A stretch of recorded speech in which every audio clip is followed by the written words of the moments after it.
Tonight is going to be clear skies, but it is the full moon. And whenever the full moon is out, a lot of deep space astrophotographers just abandon and do not do any imaging. And this is because when we image deep space, which is imaging nebulae, galaxies, star clusters, and that kind of really faint fuzzies, faint objects against the sky background, the full moon is really reflecting the light of the sun across a very wide spectrum of colors.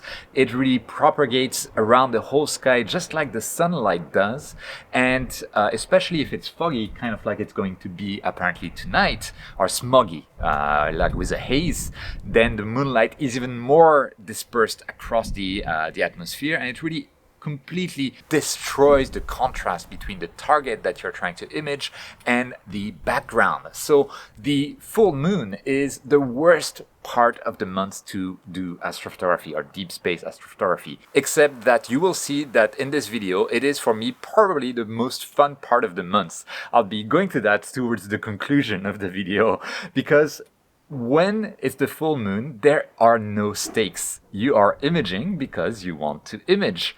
You're not going to get a great result on your target. Even here in Tokyo, with a huge amount of light pollution, the full moon makes a big difference. It makes images that are really hard to get even harder to get. So it's really the worst thing ever. And while there are ways to mitigate the full moon impact, such as here, what I have a narrowband filter from Antlia that will select very narrow ranges of colors to let go to my camera here at the front of my telescope. It's no silver bullet. It mitigates the effects of the full moon and of light pollution. It doesn't cancel them out by any means whatsoever. And so I fully expect to get a really bad result.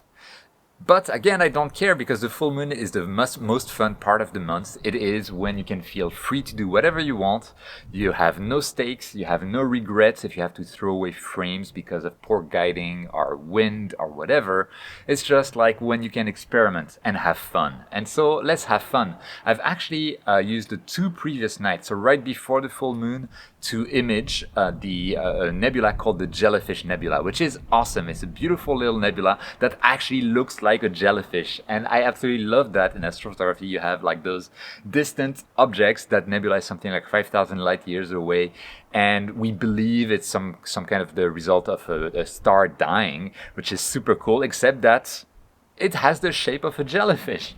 We're gonna see it later. It's super fun. It is the shape of a jellyfish. So we have a jellyfish floating in space, very clear. It's spewing stuff out of its head. It's a lot of fun. And I am going to spend tonight, a third night, imaging it. Currently I have around like 30-40 frames of 10 minutes each on the target across 2 nights, and I'm going to try to get some more tonight. Maybe with the haze it's not going to work out. With the full moon it's going to be a disaster. I mean, the night before and the night before that were also close to full moon, so already a disaster in the first place.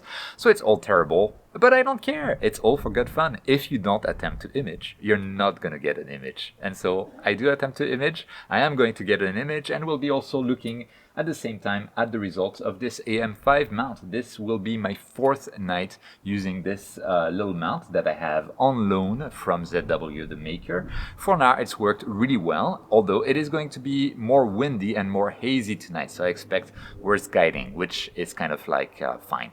With that, I am just going to wait for the night to fall. I am also going to get back to work because I am on my lunch break. And tonight, once I'm out of work, I'll be going back to you, and we'll look at my control software, which is on this little MIDI PC here called Nina, that's free and open source, to see how I arrange my imaging so that I get the exact same framing. I image the same target with the same framing from the past 2 nights. So I'll see you there through the magic of editing. I'm in Nina. I've connected my equipment.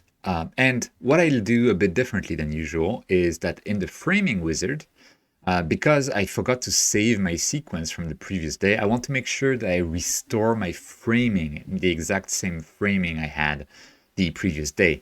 So what I'm going to do is actually I don't even need to put anything in here. I'm going to just select File as the image source and click on Load Image.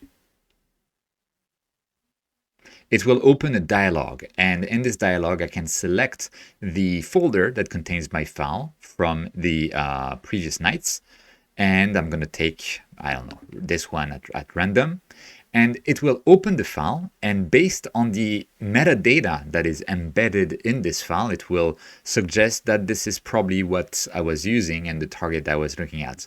It needs to use a plate solver to determine exactly what the framing was, and it's running this in the background, and once it's done, it will show my actual framing in the right-hand side window. And here we are. And we can see also that the target is going to go down, and it's going to go below 30 degrees right before midnight. So I'm going to basically target this as my sequence. So I'm going to do my usual, like, add the target to the sequence with my sequence template. And there's only a couple of things I'll change. I'm going to say that I'm going to dither every exposure because I am going to take exposures that are 600 seconds long, or 10 minutes effectively. I am also going to decide that I want to loop until the target is at 30 degrees, right? So loop until altitude below, and we're going to say 30 degrees, perfect. And that's pretty much it. Nothing else to change. Also going to my templates, I'm going to put the basic sequence startup because for once I think I forgot to start cooling the camera. So I'll take some time to do so, even though the sequencer can do it for me automatically, and would have done it for me automatically. And I'm going to add my own basic sequence and template, which will warm the camera, disconnect the equipment, that kind of stuff. Nothing fancy, but it all works well together. And the only thing I now need to do is to click play, and Nina will do the rest for me. So the next steps will be for me to gather all of the files, which I have here. So currently I have files over 2 nights. 40 files for 400 minutes. Hopefully I can get roughly 20 more tonight. So this will be 600 minutes, 10 hours would be pretty neat to have. And then we're gonna stack this and process that quickly together. So now I can go relax, watch a movie, whatever, and I'll see you for the processing. We are done with the 3 nights of imaging on the Jellyfish Nebula. And for those interested, I have collected the guide logs over those 3 nights. And guide logs, for those who don't know exactly what that is, it's basically a measure of how well your mount and your whole system has tracked the stars during the imaging night. And this is the guide log for the first night. Overall, it seems very smooth. And I have a total of 0.67 arc seconds, which is really good. And it's in line with what I can expect from Tokyo with my seeing conditions. For the 7s, we see something similar, 0.69. There was a bit more wind as I remember it, and we can see like some spikes in declination from time to time, but nothing too bad. So this is very interesting for the ZWO AM5 mount. As I get closer to the horizon into the smog of the Tokyo light pollution, I get worse guiding, kind of like as expected. And for last night, things were getting much worse with an overall 1.67 arc second, which is bad. There was much more wind, but as you can see, as I reached around 9 p.m., I started to see really, really bad guiding. And if I look at the subs, we'll understand why. So we're looking at the subs from last night. And the moment you see the guiding work less well is when you see clouds coming through. So you can see clouds are coming through. There's a lot of smog. The target is almost invisible, and that kind of veil will be very distracting for a guiding algorithm. So this does explain the poor guiding that we're seeing, and it means that I have to throw away pretty much all of my data from the 3rd night. And so keep only the data from the 2 previous nights, which is much cleaner, although there are some frames I still want to reject, like those 2. So let me get rid of those wrong frames and stack all of them before we go into the processing of the final image. So during those 3 nights with basically the full moon, I ended up with just 41 usable frames. And even then, they're really lost into the light pollution. and into kind of the hazy sky. The sky these days has been quite hazy. It's the beginning of spring, and that's likely the reason. Anyway, I've stacked all of these images, so we've averaged them out to try and get the best signal to noise ratio that we can get. And let's have a look at the result that we get. This is unstretched, so obviously completely green, as is usually the case with like astro images in light polluted environment. Let me Control+click to remove, to do an unlinked stretch where we stretch each color channel separately, and we get something where we see a jellyfish. I really love this nebula there. It's not that bright, but it's not that dim either. And it's likely that it is the result of a supernova or something like that. It's not completely sure as far as I understand, and it's like 5,000 light years away, something like that. It's super cool, and it really looks like a jellyfish. It even looks like a jellyfish is spewing out something from its head. But we'll see once we process this a little bit more. So to process this, I'm actually going to use a technique that Adam Block featured on his channel. If you don't know Adam Block, his channel is amazing. He also has paid courses for PixInsight, and he's really the master in there. So if you haven't, check out his channel. So the first thing that I'm going to do, based on Adam's recommendation, is to run Star Exterminator on this image. So this is a plugin for PixInsight. You could use StarNet++ instead. And you could also use this in Cyril with the StarNet++ integration. The objective is we want to remove the stars and keep them so we can put them back later. And once we've removed the stars, it becomes much easier to sample the background of the image and do a good background extraction. So I'm going to uncheck unscreen stars because I'm not sure why, but Adam did that way. So I'm just going to follow what he did. And let's remove all of those stars. Excellent. We end up with a starful and a starless image. And on a starless image, I'm going to start with, it's still like very hazy, very difficult to see what's happening. So I'm going to do my favorite thing, as always, which is an automatic background extraction. This is going to be maybe function 2 or 3 based on the fact that the center and the edges are kind of different like that. Kind of it looks like vignetting. And I am going to make sure that in the correction I select normalize. This will be very important when re-adding the stars. And I'm just going to feel lucky and see what happens when I do this. The objective for now is to be able to see the target some more. Okay, so it has accomplished the objective of kind of making the target more visible, which will be important for the samples of the dynamic background extraction. But I'm going to go back one step.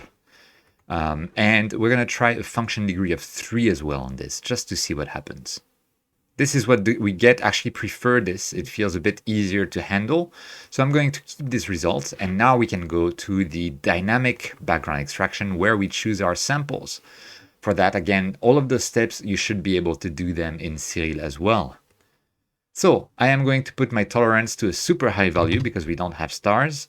I'm going to select something like 25 samples per row. And I am going to I'm going to put my smoothing factor to 0.1 because of my light pollution, I get very like strong gradients, very abrupt gradients, and I click generate. I get all of my stuff in here. So obviously I want to remove the points that have sampled the nebulosity. So I'm just going to go ahead and delete them. So I can just click on any of them, and by pressing delete on my keyboard, it just scrolls down to the ones below. So very easy to do so. I can always add more later on. And I'm done with this step. Now I just want to put some more just around this very center that seems to have like a very bright kind of green tint. This is something I see very often with my telescope, and that flat calibration simply can't seem to get rid of. So yeah, it's fine. At least with the dynamic background extraction, I'm going to be able to get rid of it. And I'm just adding point like around the nebula that maybe the grid might not have taken into account. Also, I see the gradient here is quite strong, so I'm going to add, more precision to the gradient calculation by the dynamic background extraction to remove all of those gradients quite effectively, hopefully. So this should be good enough.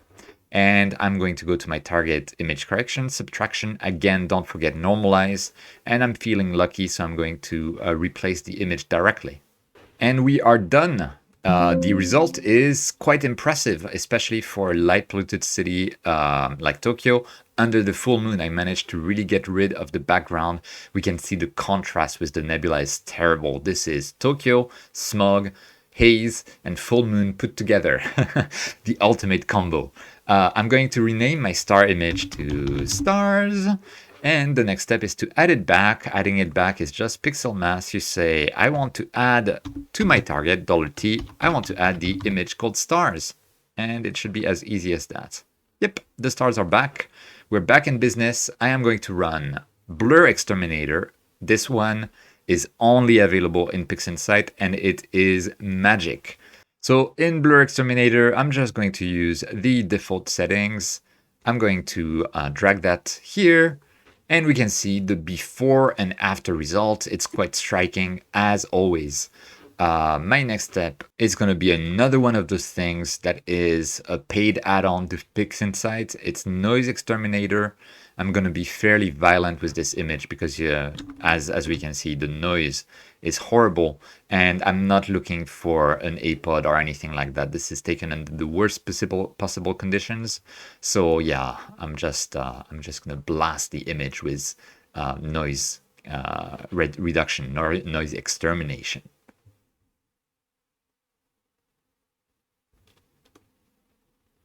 And here we are much better. And finally, before I go to the stretching, I am going to do a color calibration. And I actually did a mistake. I want to run this photometric color calibration before I do the blur exterminator and noise exterminator. So let me do that. Okay, so this is before blur exterminator, before noise exterminator. Once I run this, I will put back noise exterminator and blur exterminator in that reverse order. And I've run blur exterminator, noise exterminator afterwards, and this is what we end up with. This is actually already a really cool image, and I don't think I'm gonna get much better with this image for now. I kind of like the natural colors that we get. All red is kind of good for me, so I'm not gonna try for a Hubble palette or anything today. Just like go with kind of those natural colors with a bit of oxygen 3 here at the edges. Because of the full moon, etc., I wasn't able to really capture much oxygen 3, if at all. So what I'm going to do is go to my easy processing suite. I'm going to do a soft stretch. Yes, I know I should be using the generalized hyperbolic stretch. I'm still old. I'm too old and set in my ways. I'll get to it at some point. And I really like the result of this soft stretch. The star colors are still there. The nebulosity is there. It's like it's super cool. The colors are fairly natural, and there's a good contrast with the background, even though the background is definitely not uniform. But it looks pretty decent. I'm just going to do quick curves, starting with a quick contrast curve on this. And you know what? I'm going to call this a day. I like the natural colors. I don't want to try to push the details because the conditions don't warrant it. This is a nice image. We have the signature Antlia halos with my alp-t high-speed filter together with the fog and haze in the atmosphere. But I think it looks pretty neat. I like it that way, and this is pretty much it. So now we go to should you image during the full moon? Well, you know, if I hadn't imaged during the full moon, I would not have gotten this image. I wouldn't have had fun in PixInsight. I wouldn't have had fun with my mount. It's like, go for it. Image during the full moon. Just don't mix your full moon data with new moon data. Or don't mix your Bortle 9 data with Bortle 2 data, right? That's pretty much the only thing. And even in narrowband, as we see in this image, the full moon will affect you, the light pollution will affect you, as it did me. And I think I want to try again on this nebula, maybe later, maybe next year, whatever, to take it during a new moon to really concentrate on when the light pollution is the least, actually, as far as it can be here in Tokyo. It reminds me of an old ad for the French lottery back in France, which is 100% des gagnants ont tenté leur chance. 100% of the winners tried their chance, so bought a ticket effectively, which is technically true. It's and it's the same for imaging. If you don't try to image, you're not gonna get a result. If you try, you might get frustrated.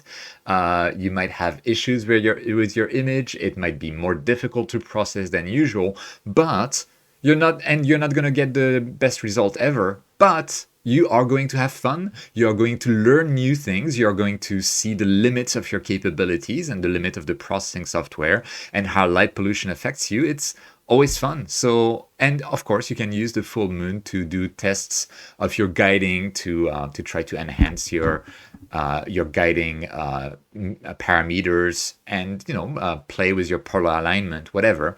Full moon is a great time to experiment, to have fun, to not feel frustration because you're not really wasting any imaging time. You're just having fun. So it's really maybe my favorite part of the month because there's no pressure. You just have fun. You do whatever you want. You don't feel like, okay, I lost 2 hours of imaging. If it's during the full moon, like, nah, I don't care. If you travel to a Bortle 2 zone and it's during a new moon and you lost half your subs, now you care a lot. Full moon equals fun. So, we're still close to the full moon.